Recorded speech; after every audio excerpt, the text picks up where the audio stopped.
Good morning and welcome to another in Liberal Judaism series of Live in Conversation. It's a real pleasure this morning to welcome into the Liberal Judaism studio the President of the Board of Deputies, Marie van der Zyl.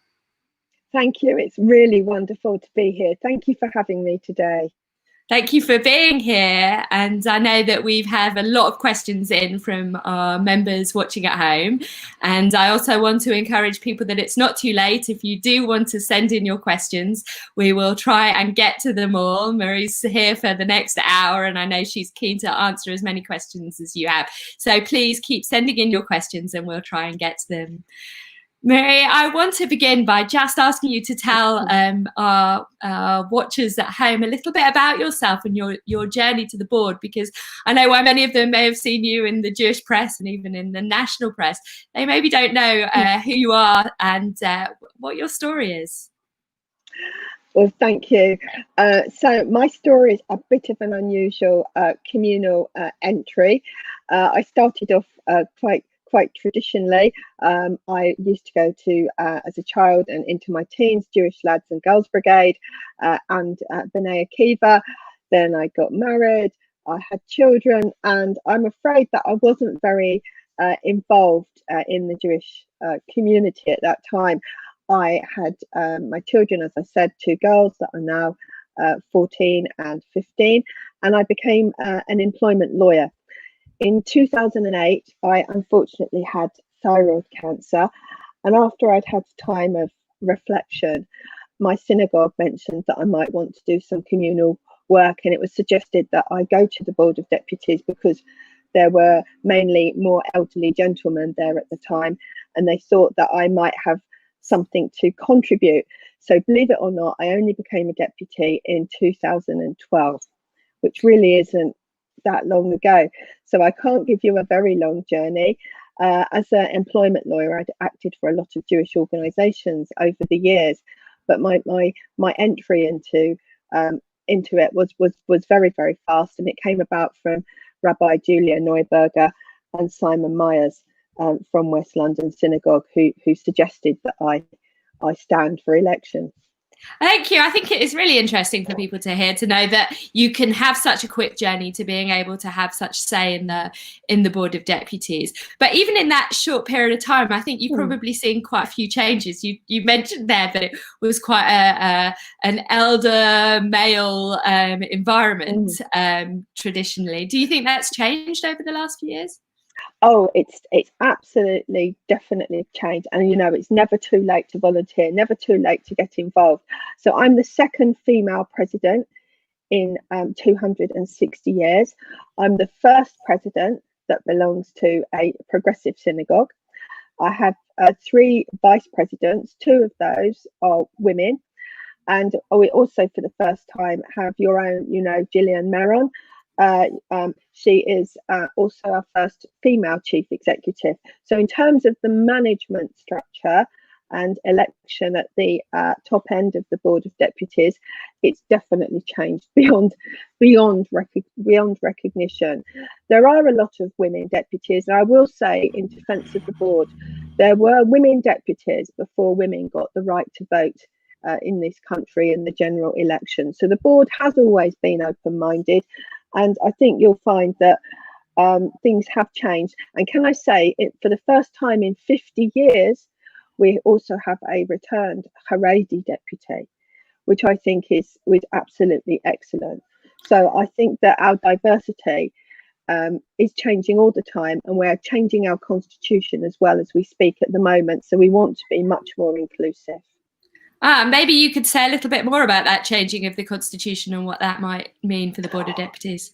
Well, I'd like to, but we're going to. You can listen to it all on YouTube. We're going to have a series of debates. It's all about inclusivity, having an up-to-date, modern, fit-for-purpose constitution, and changing our structure from what is an unincorporated association into something, as I say, that's fit for purpose. But in terms of memberships, we want Jewish organisations to be able to to join more easily. It's actually very hard to become a member of the Board of Deputies in terms of all the paperwork, the meetings, the elections. So we want to make it a bit more realistic. And also there's lots of people we know now that don't always come to synagogue, that we want to find a way to make it easier for people to be included. It's all about wherever you are as Jews, we want to hear from you. Everybody's got a voice, and I want to make sure that we do that. Even young people, we're currently organising at the moment a young person's plenary, which we hope to take place in August. So it's all about everyone having a voice. Now, can I say that everybody may not agree? I used to say 3 voices, 10 opinions, but I now say 10 prime ministers. Everybody's a prime minister. Everybody's got a view. Thank you, Marie. I think that is something that's talked about a lot. Probably Liberal Judaism is not alone in having being a movement that has a diverse spectrum of opinions within it. And so I think we can all imagine how difficult that is for the board to be able to be representative of that wide variety of opinions. But how do you deal with that? What are some of the techniques that you use to decide how you speak to that representation?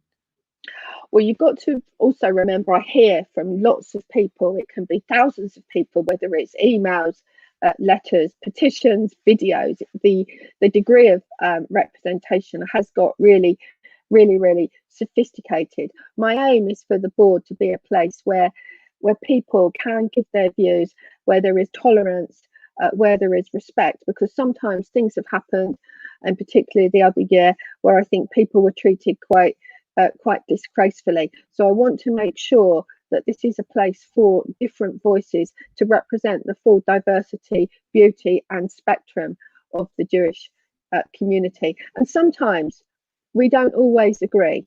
There's nothing wrong if we don't agree, but I think it needs to be respected that there is disagreement, and we need to deal with that in a civilized way. And we wouldn't be Jews if we didn't disagree about a thing or two now, would we?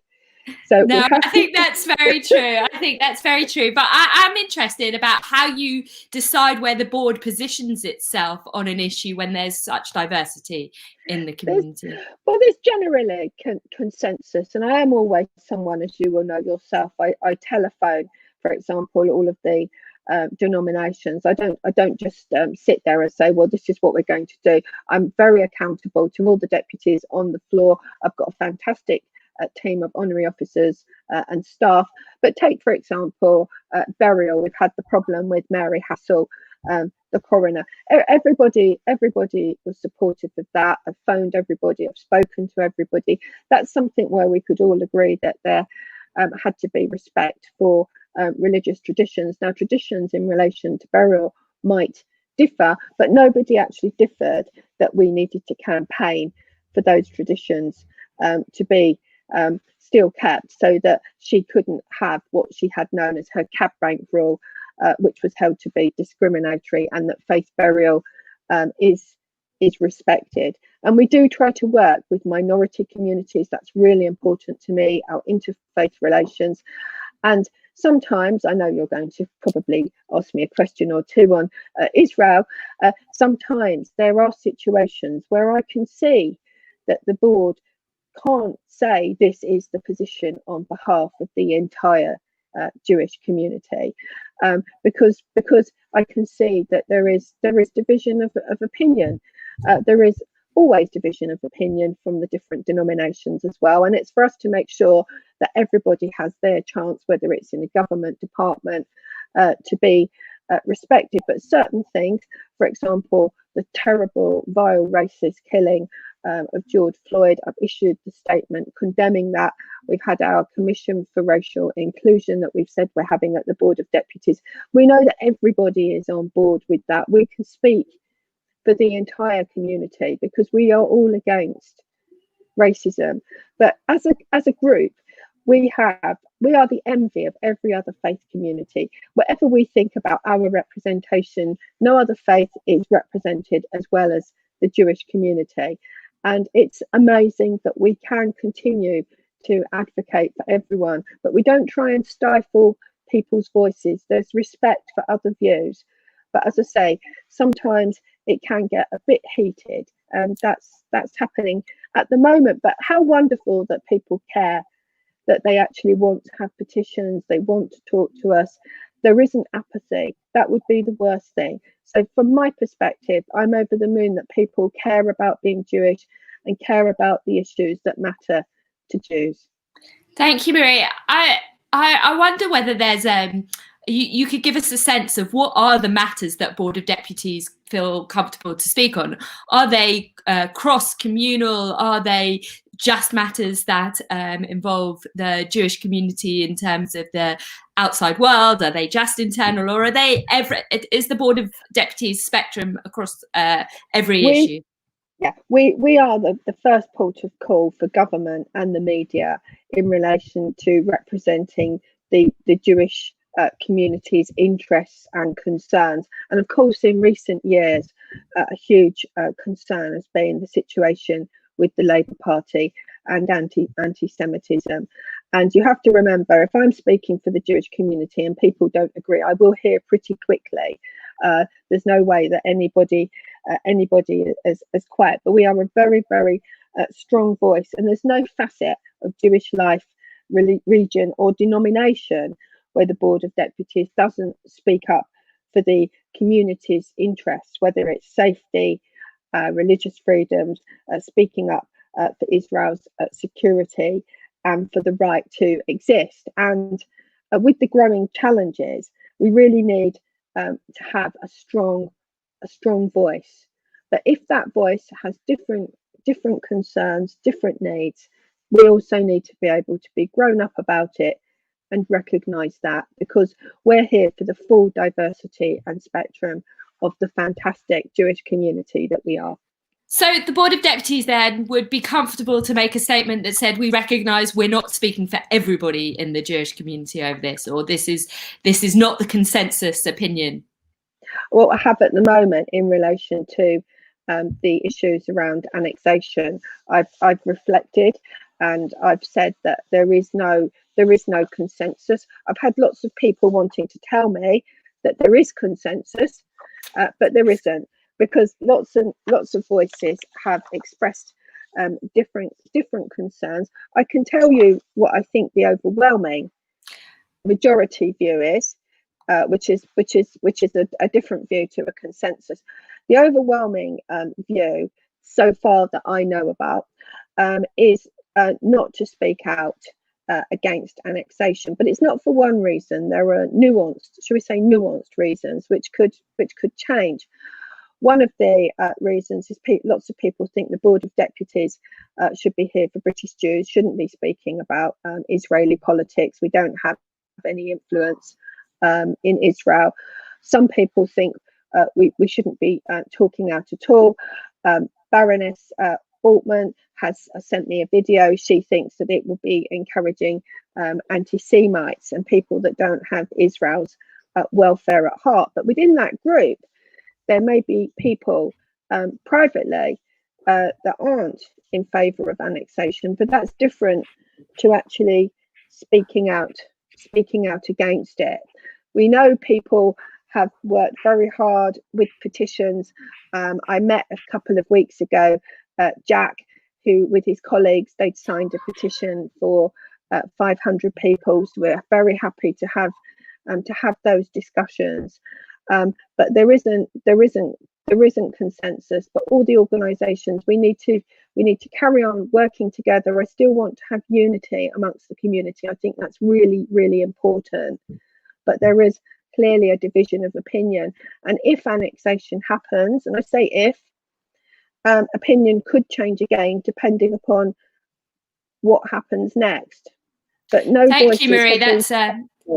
I think that's really helpful. And as you've taken us into the topic of annexation, which I think is certainly one that many communities are speaking about in depth, and we saw liberal rabbis recently make a statement on annexation, and we've had many questions in specifically on annexation in the board's statement, and I cannot possibly try and get to all of them, because but I will read one question which I think sums up a lot of the questions that have come in, and it says, with reference to your statement on Israeli government's annexation proposals, that you say that the board does not in good faith support one view over another. However, isn't silence not a neutral position? Rather, the absence of dissenting voices is taken as implicit support for actions. Therefore, by not issuing a statement that expresses the range of views held within the Jewish community, including those opposed to annexation, the board's silence is actually supporting the views of those in favour of the Israeli government's annexation. By not, at the very least, giving voice to the range of views, the board is therefore, in essence, supporting the proposed actions of the Israeli government. Many of us in the Jewish community feel that the Israeli government's proposed actions are based on a process that, through the nature of its conception, the scope of its planned implementation, and by the very nature of its intent, makes a mockery of the board's claims to emphasise our continued belief in a negotiated two-state solution, leading to a secure Israel alongside a viable Palestinian state. And so that's a direct quote from the board statement on Israel. And that kind of, I know that's a long question, often like when you say to people at the board, don't make a statement, make a question. But I wanted to try and find one of our questions that kind of summed up a lot of what people were thinking. And their main point is about, isn't by the board not making a statement in times when they've otherwise chosen to make a statement on Israel, on politics in the UK as well, just an indication of support effectively for annexation? I don't understand why people are saying we're not making a statement. I've actually made a statement. It's a very clear statement. And I think I'm the first president of the Board of Deputies that's ever said that there isn't consensus in relation to the community's views on Israel. And this is obviously now leading to a lot of debate. So the statement is very clear. There isn't consensus. So many people, as I say, want to write, send petitions, videos on all sides. Some people are actually advocating annexation in the community as well. The statement's very clear. There is division, and the board's position is very, very clear. We also support a two-state solution with a secure Israel alongside a viable Palestinian state. And given the variety of views that exist in the community, we're not taking a fixed position on which town should sit on either side of the border, and we will be delighted to accept whatever the Israelis and the Palestinians agree. And that is the position. And in relation to Mr. Netanyahu in general, can I also stress we are a charity. We are a non-political organisation. We don't take part in Israeli politics any more than we do in British politics. And we have to, work with the government of the day. And it's a very difficult position. I understand that, but I don't accept the board has not made a statement. It's obviously not made a statement in the way the person or people that have asked that question. But I reflect and accept the division in the community. It's not trying to be hidden in the way perhaps years ago it wasn't talked about. It is being talked about, and I've got to make sure it's with respect and people aren't abused for their different views. Thank you, Maria. And I also think that we have to give some credit for the fact that you are here speaking very publicly to our community, and I know that we do appreciate that. But it also did sound from what you said that if annexation does go ahead, that there might be a different statement on the actions within Israel, particularly if it did. I mean, you mentioned Palestinians there and Palestinians staying there. That actually we know at the moment it's a very unilateral annexation. They're proposed plans, and there are no Palestinian negotiators around the table. That were that to continue, that maybe the board would have something stronger to say. I think this is all very speculative. There's no indication that there is going to be annexation. If there is, and how it's done, that may alter people's opinion in different ways. And I just think at the moment it's not happening. And if it does, then we all have to wait and see what happens. But there is a huge variety of opinion. And I think it's fair to recognise that, and for people to have the space to put forward their views. But this is certainly not one way. But the majority of opinions that I'm aware of, although we don't have any firm data across the community, is that people feel that the board should not be commenting, and the board is in the right place. And you have to remember that I'm speaking as the president of the Board of Deputies of British Jews. And I think that is the right place for the board, because we have to be here for everybody. We represent all Jews, whether or not they're at the Board of Deputies, and we have to make sure that we can be a place where we can do that. So this is a difficult situation. I accept that, and I accept the strength of views, and I welcome people coming forward with their views. I want to thank people for the effort that they're actually putting in to express those views. I think that's amazing.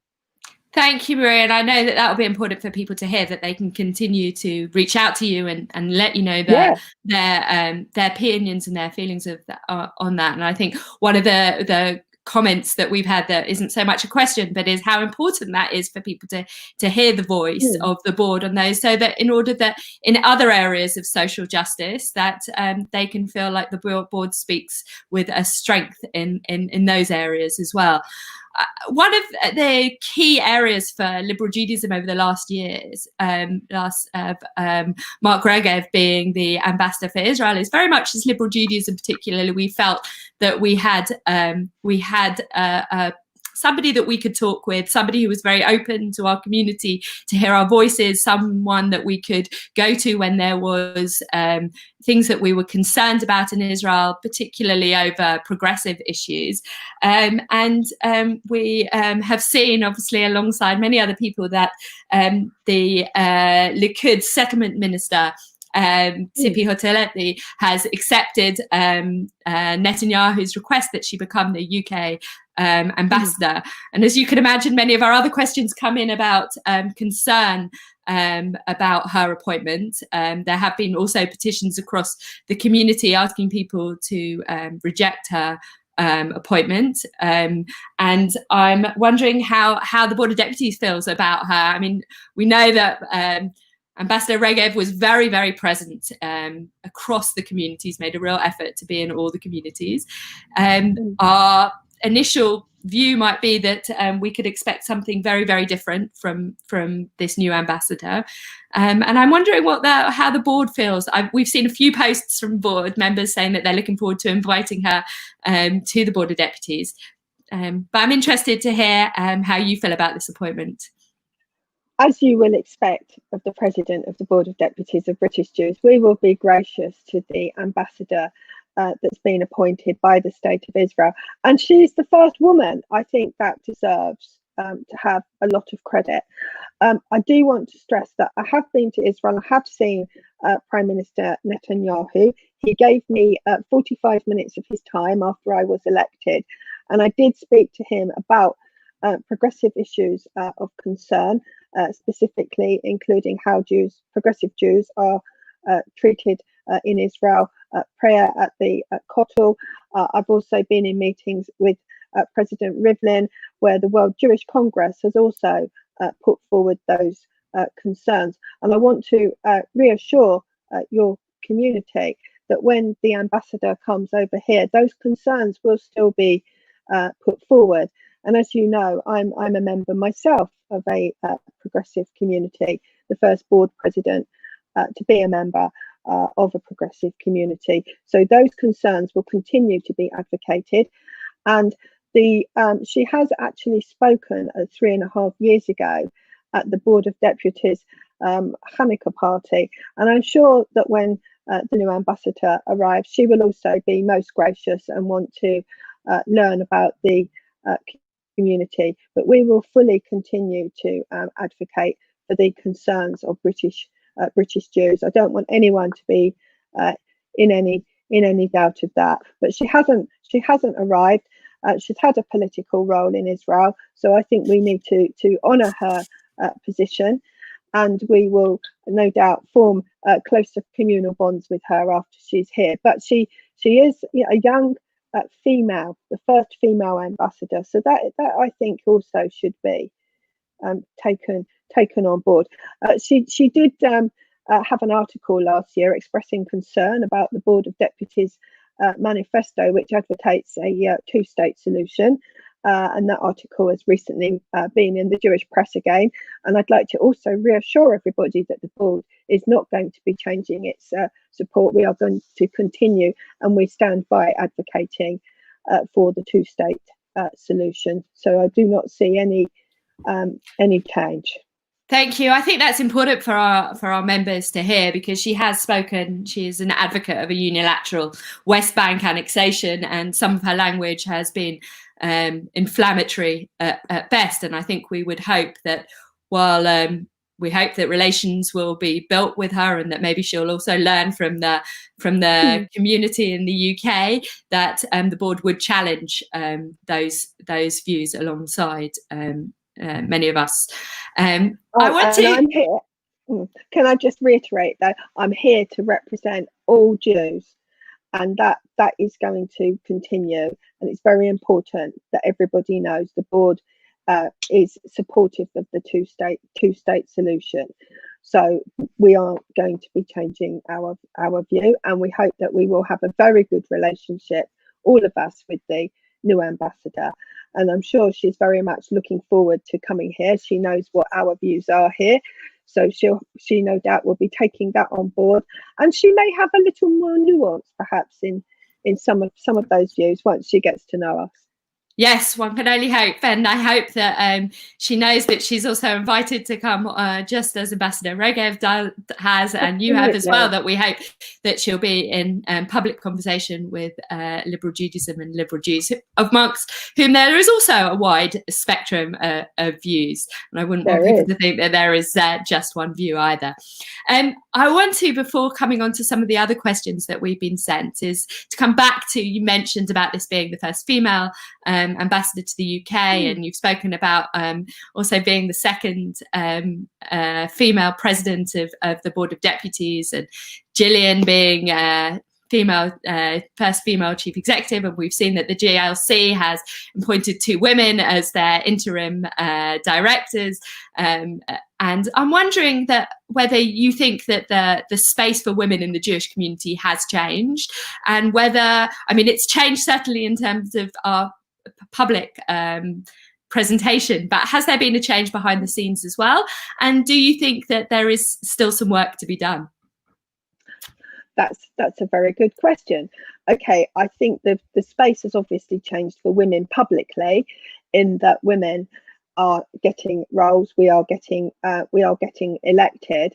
When you talk about behind the scenes, I would say no, they've not really changed. I think it's very difficult at times being a female leader, in terms of how you're perceived, how you're treated, what the expectations are. But for me, the best part of the job of being president of the Board of Deputies have been the communities, getting to know the real people. I spend a lot of my time traveling on Shabbats to different shuls. I've even been around the world where we've been on Zoom. That's what matters, and everybody's been very welcoming. But I think it's still a difficult space for women, and in my job you have to have a very, very thick skin. I receive a lot of abuse, and that's something that I think a lot of people would find quite difficult, or don't perhaps appreciate. But certainly in politics, for example, Luciana Berger, she received a huge amount of abuse. And it's a tough, but we mustn't complain, because if we want to have roles as women, and it was also yourself, and congratulations on your role. It's not all plain sailing. It's not the end of the journey. It's the beginning of the journey. But you know, in this my triennium, we've probably had some of the worst issues since the Second World War. We've had Jeremy Corbyn. We've had anti-Semitism, just as we thought we might have started to turn a corner. Then we've got coronavirus. So we've had some huge challenges, but we're not alone. Our European and worldwide colleagues have been amazing. I just want to say I'm also the chair of the Council of the European Jewish Congress, and I want people to know that we work very much with our sister communities for best practice, for support. They've been wonderful here. They've managed to get me thousands of face masks and things to distribute, because in the early days of the pandemic, it was very, very difficult. And just the support that we get from Jews all around the world is incredible, and they're very pleased to have a woman leader. But when I turn up at these meetings, I'm often the only woman at that level. Yes. Thank you. I hear you when you say we shouldn't complain, but at the same time, I wonder what could be done by us as people who do hold these positions, but also by our allies to maybe expose some of the continued misogyny within there, because it's not just external. I think what I hear you saying is this is not just an external problem. It's not just the Luciana Berger and the crossover between anti-Semitism and misogyny, but actually there still is an issue within the Jewish community over, and I wonder whether what is there anything that we can do about it? Well, there's also the elephant in the room, which is, do women in senior positions support other women? And I think it's easier when you have women that are coming up through junior positions. But that's also something else I think that's very important. But at the end of the day, and I've only ever been, this will surprise you, to one women's meeting, which was quite recently. We were both there. We were both there together at the launch of the relaunch of the Jewish Women's Alliance. I want to give them a shout out, because they're beginning some of this work. That's right. So I hadn't been to a women's group, so I've ignored the fact that I'm a woman, and I've just got on with it. And I think you can't get given a job because you're a woman. You have to be able to do the job like anybody else. But we deserve the same equal treatment. People shouldn't not want us to be in post because we are women. I'm not asking for anything different. I'm just asking to be myself. And I think people have been very good, because this really is probably the most difficult time to be the president of the Board of Deputies, with the challenging issues. So you know what? Credit to women. We've done very well. I think we should think that. And I think it is tough, but I think any leadership position is tough. But it is difficult within the community. Outside the community, I think it's a bit easier, because people have got used to women, and this is a very, very different look at the Board of Deputies now. To have all these women in these positions, and I think the community, the ordinary people in the community, I think have been exceptionally good about it. And also to elect somebody who's a member. I'm a member of United Synagogue as well, but who's a member of a mainly progressive synagogue. Now, I think that really deserves something, because that does show that people are much more open-minded and accepting of people and their abilities, because there are definitely less progressive synagogues within the Board of Deputies. So you have to appreciate that to be elected, I would have had to have the confidence right across the denominational spectrum. And I think that's really commendable that people have actually done that at the most difficult times, and that deserves, whatever people think about different views, that deserves to have respect.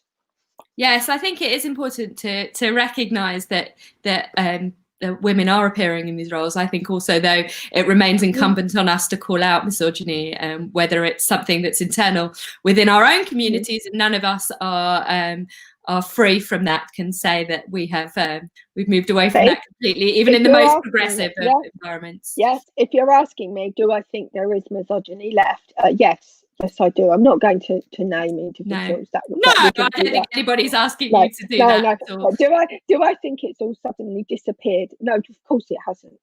But we have to deal with it, and they'll see that women can deal with these sorts of issues. We don't take any nonsense. Well, I won't take such nonsense at the Board of Deputies. So yes, but it's ongoing.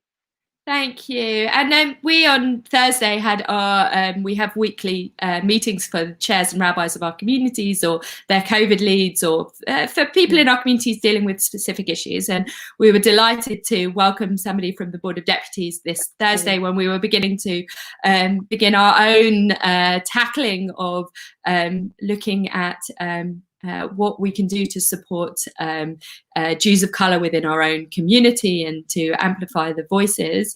And he was telling us about the survey that the Board of Deputies are carrying out. And I wondered whether you wanted to say anything. We've had a few questions in about what is the board doing and what's this survey about. Well, it's going to be a commission. And it's going to be chaired by Stephen Bush, the very eminent journalist with the Statesman. And I think it's very important that as Jews we deal with the issues that really matter, and we're not hiding behind this. And it's very sad that we've been sickened by the death, as I said earlier, of the senseless, vile, racist killing of George Floyd, and the scale of violence and prejudice that Black people face on both sides of the Atlantic. I've always felt very strongly about this. I'm also by profession an employment lawyer. I've dealt with discrimination all of my professional career, and the outpouring of solidarity with the Black community from many British institutions, it's really been heartening, and it's got to be matched by willingness now in the community to learn from this and strive to be a much more welcoming environment for its own Black members. And yes, as you've said, lots of individuals have now been in touch, and it's very important that we now find a way to help. We're currently drawing up our terms of reference for the commission, and I think that Stephen Bush, as I've said, is a very eminent Black journalist, and we're very honoured that he will do that. And as a first step, we're now inviting Black British Jews and Jews of colour to come forward anonymously if they want to share their experiences in the community. It may be good, it may be bad, so that we can then begin to build a picture of what exactly is happening. And then we want to take the lessons that we learn, we want to take it to Jewish charities, synagogues, schools, youth movements and other communal spaces to discuss best practice, challenges together, and how we can as a community overcome those challenges. And Anthony Silkoff, as you will know, is here ready to take advice. And I also want to commend, whilst I've mentioned Anthony, Lauren Keeles from Liberal Judaism.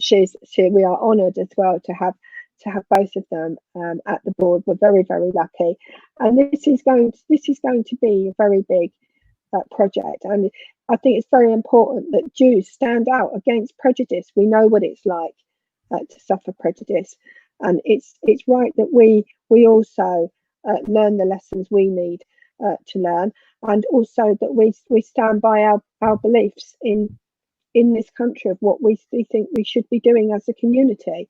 So for me, I'm very proud that we're going to be doing the commission. It's at the heart of my core beliefs. So this will take some time, but I hope it will be very important for all of us. And it's really been welcomed. I have to say, everybody's been very supportive. Thank you. I think it became very abundantly clear, even though we took it was a relatively a small meeting, it was very representative across our communities, or our communities were well represented on the call, and it became very clear that people were very glad that the Board of Deputies were providing a chance for people's voices to be heard. But equally, that it was very important that as a community we recognise that this is not somebody else's issue, but actually an issue within our own community, and we have to accept that we have not always behaved in the way that would have been expected of us as a Jewish community towards Jews of colour within our own own communities. And so I think it's the general feeling was very, very supportive of the board's move to recognise this. And I hope that it's also an impetus for all of us across our communities to do the work that we need to do, and not to just rely on the board to collect views, but actually that will be a chance to lead to some action. I've had a question which come in about whether or not you plan to stand for re-election, as your predecessors did not, and another one which kind of ties in, I suppose, which maybe you want to take both together, which is, with all the demands online and globally, how do you balance this role with the rest of your life? Okay, I first did this role because I was very grateful to be saved. I'm a cancer survivor. And I believe that I had to give something back. So I'm very self-motivated, and I just feel still got young children. I had children a little later than many people, that I need to make sure that they've got a good future. So because of that, I've got the drive to continue. I wasn't involved, as I said earlier, in communal politics from a young age. So I'm still full of bouncy and full of energy, and also I've managed to come to the community with a relatively fresh perspective and an experience of what it's like to be outside the community. I didn't go to a Jewish school. I was only one of only 3 people that were Jewish in my year, and I've experienced anti-Semitism. I haven't grown up in a bubble. So I think in many ways I'm also able to face many of the modern challenges of today. My grandparents, my grandfather was a kinder transport survivor. They made Aliyah in 1969. So I've gone to Israel as well for many years. I've always been a Zionist, and I've always loved our youth organisations, particularly Jewish Lads and Girls Brigade. So I'm driven to want to do this. You're the first people that actually are asking me online, am I going to stand again? It takes years now. I've been elected to build up contacts, political, communal, and this is up and down the country, even synagogues that aren't in the board, even as far afield as Aberdeen. We've built up our contacts with the palace. We've had that wonderful reception last year.